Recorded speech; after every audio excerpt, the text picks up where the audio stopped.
Oh, it's early in the morning again, innit? Right, I'm gonna get some lovely moist catsup pop. Stick it.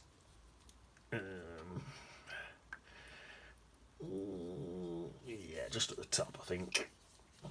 Bit of moist catsup pop there.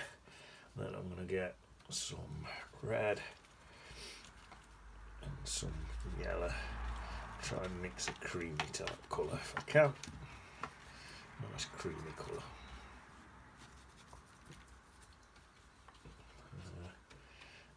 Not bad to me, that'll do. What's that? Squeeze that out. Right, what shall I have now? Let's have some blue. Some nice blue in there. Just mixing it up. Nice bit of blue.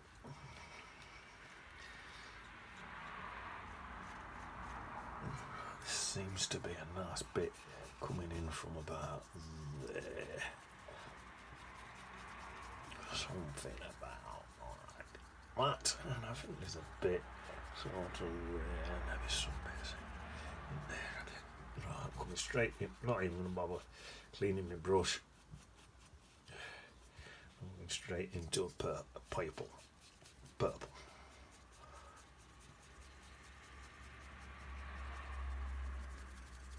And I'll mix the two in places down here.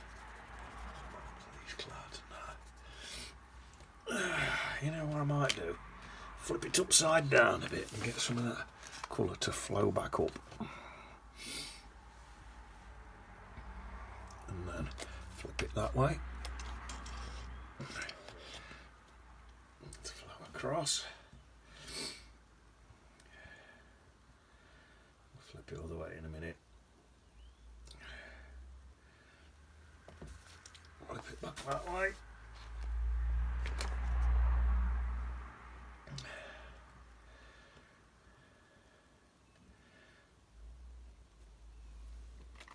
And then I think I'll get it upside down again.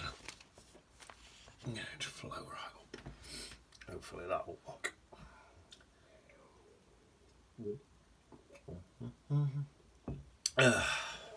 Just trying to get some colours to mist into each other a bit. That's not a bad way of doing it. So, thinking about this now actually. And this bottom bit here.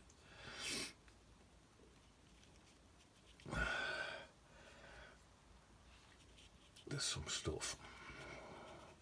Some bushes and things. So I can put them in. Varied my colour, I'm going from blues into purples, back into blues. Something like that. That's just some distant hills and stuff. I'm going to ignore that bit dripping. I think it's going to fade out that thin, you not see it hopefully. I think what I'll do now, I'm not even going to wash my brush. That creamy colour, what I had mixed, I dipped into that creamy colour what I put on first, and it's turned it yellow. That's what I wanted. So I'm going to come in now, painting this upside down, just thinking I may as well, I want my paint to run that way, so I'll just paint it upside down for now. So this is my furthest away field. In fact, I think I'm going to have to turn it go that way. That'll do. That's alright that way. Let's make this field a bit thicker. Let's come in down here.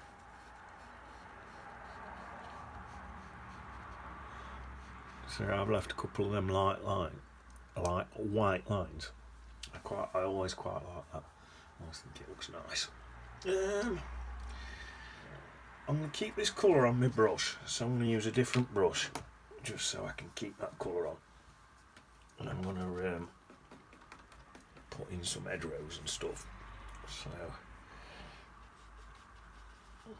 into this one.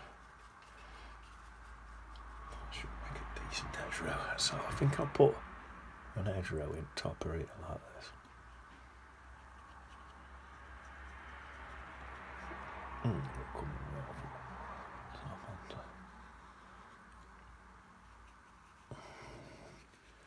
There we are. So that's supposed to be an hedgerow. This bit here. Sorry. Right. So.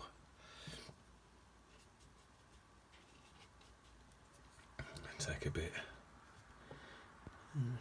through there like that. That's a bit there. Maybe that one about here as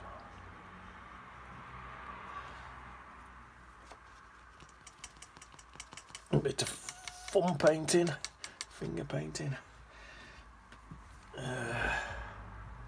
Just going to dab some water on that bit. Too strong that bit is. A little bit too strong. See if it'll help. So that bit there really, and that bit there. A little bit too strong. Right, I think that'll do. See if I can get this right way round now. I think we can. That should be alright now. What do you get? That's it. Yeah. Right then. Actually, I'm just looking at this now. Come back to this brush. And it sort of comes down here like this, so just put that in like that. Extra bit. I'm going to need a third brush now. So I've got a get rid of that line there if I can. That's it. This is going to be just my softening brush.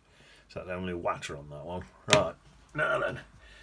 I'll go back into this one. I thought this is going to be my bush brush. So, back into my bush brush. And I'll put a bush all the way along here, like this. One of my bush brush.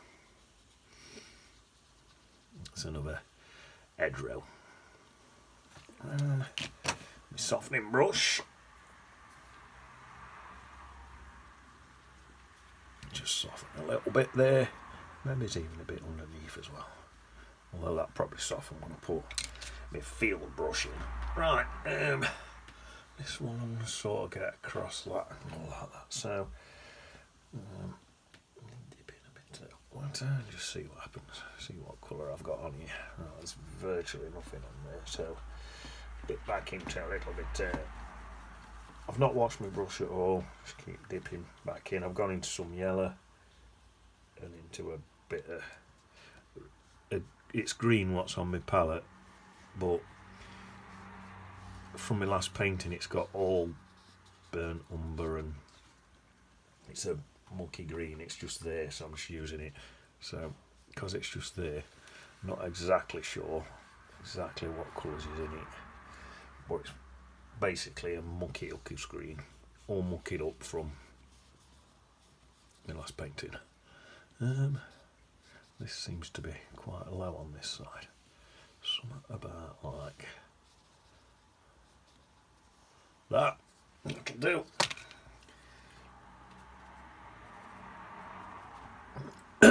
Some more edges. Some more edge rows. Boom, boom, boom. These edges, as they're getting closer, probably going to be getting bigger, so you can paint them out a little bit fatter. I think even my colours changed a bit. I've added a bit of tiny bit of burnt umber into that. It's nice. And then I'll put one final fielding bottom in it.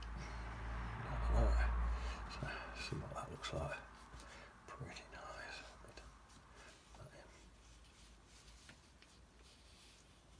Bit of that in. I'm just mixing colours all the time with this one.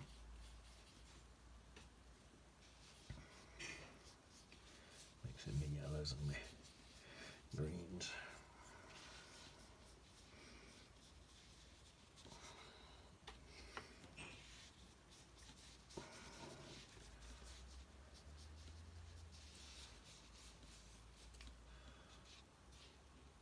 I'm quite happy at that. That's that. So yeah, now that's one big field, and that's one big field. I think I've done a quick dry.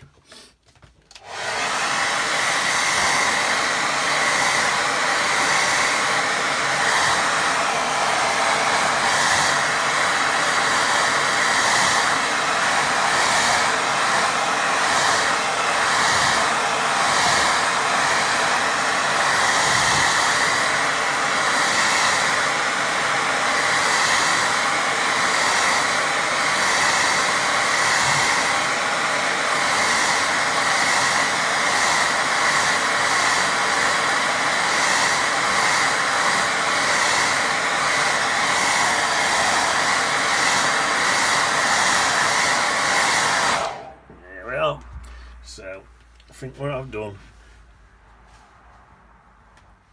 that looks like a massive tree there. I should have caught that before that drifted up there, not to worry, because there's no tree that big. How small these bushes, trees, whatever they are in the background, that'd have to be 100 foot tall. So I think what we'll do is pretend that's not there, innit? Could try and wash it out, but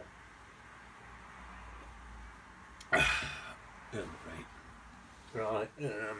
But I think overall it's got a nice skyscape, nice hallucination of depth, and I think I'm quite happy with it at the minute. Right, so back to this ickle brush. I'll just pop in a couple of trees. So, same again, I've got some green already in my palette, Sucker's green, with some Payne's grey, burnt umber. I'm just going to call it a mucky green. So, just see what that looks like. Just popping in an ickle tree. Probably. You know what, that's not bad at that size. I'm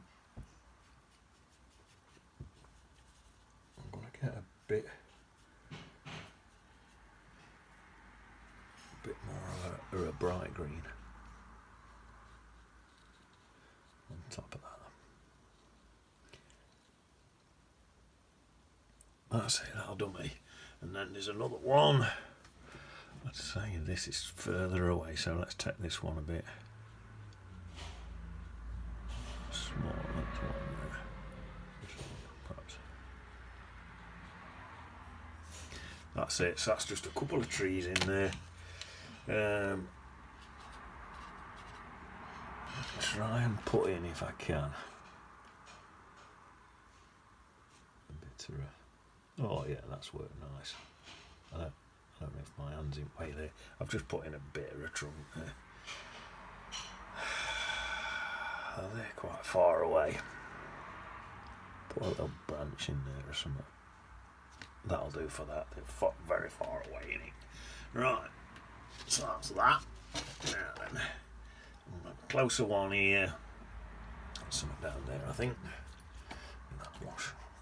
Right. Get some more colour to that. A bit of that. I'm just mixing a nice.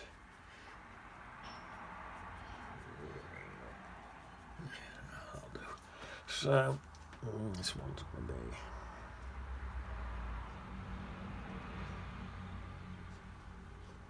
It's a little bit bigger than that, I think. But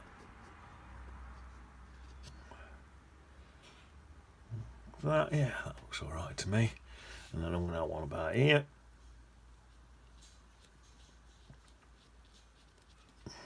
And I'm going to have a little ickle bush thing about there. That's it. I want some darker colour now. Just take that same colour out, wash my brush. Just mix some dirt in there. Every time I say mix dirt in, I'm talking Payne's greys, burnt umber, just dark colours. Wherever you've got on your palette, you might only have. You can get away with just red, yellow and blue when you're doing this sort of stuff.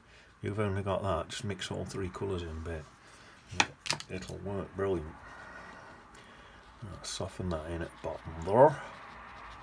It'll work better than this. I've only got all these colours in my palette because I had them again me, and I ain't wasted them. Oh, wait on.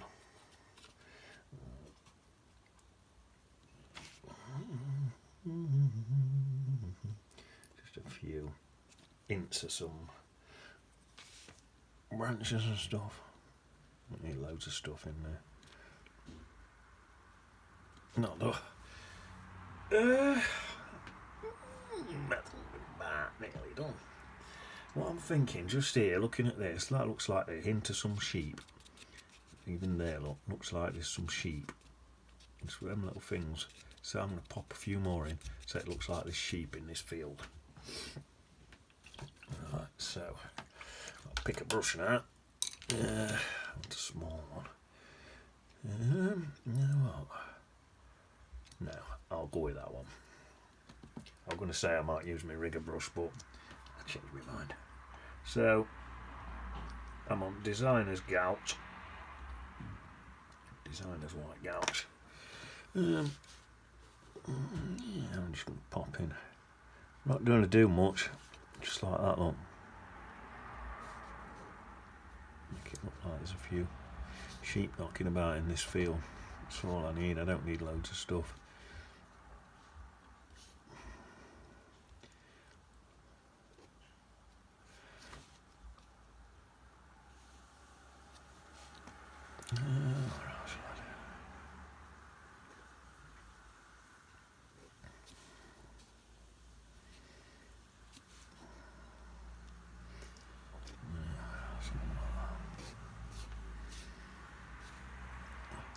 The light's hitting some more than others, but hopefully that looks like a load of sheepy field.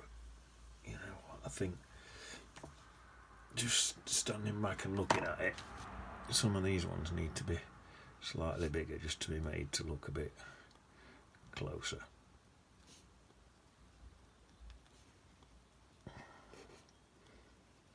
And these ones can go a bit smaller further back.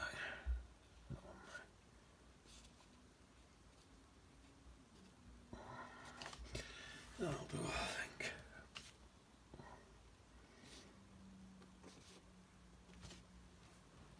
Just a hint. Could even go in, when that's dried, put some little tiny hints of a dark shadow underneath them all. Right.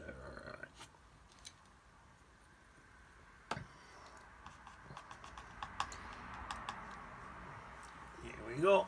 I'm going to go into this light little bit here, look.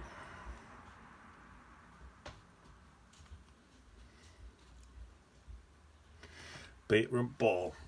Guess what they're doing? Yep, right, looking for worms again.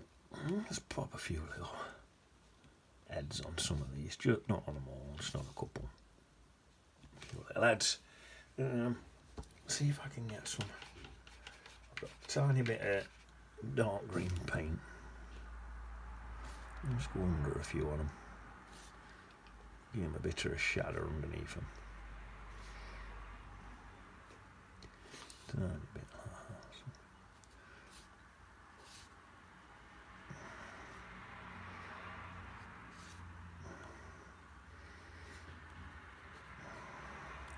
So no, that's probably enough. So the distant don't need loads of detail.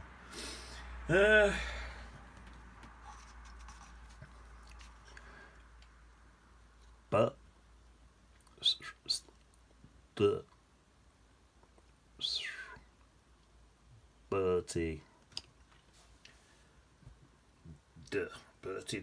Bertie D. There we are. So I reckon I've got the hallucination of depth there. Yeah. I've not fiddled too much. Remember, fiddling's for violin players. Don't fiddle. Straightforward. Jobs are good. That would look lovely in a frame on a wall. Lovely. So follow them constructions. It's a fairly simple one. follow them constructions, you'll have a nice simple painting like that. And Bob's your uncle, Fanny's your auntie. Tell you what, I'm just looking, and that's dried now, them sheep, so I'm just going to come back in, pop a bit more on them. It's soaked into paper a bit. There we are. That's better, isn't it? That'll dry better now. They look dead distant. Tell what they are. Job's a good one. Right. Happy painting out. Yeah, you go to it. Bob's your uncle. Fanny's your auntie.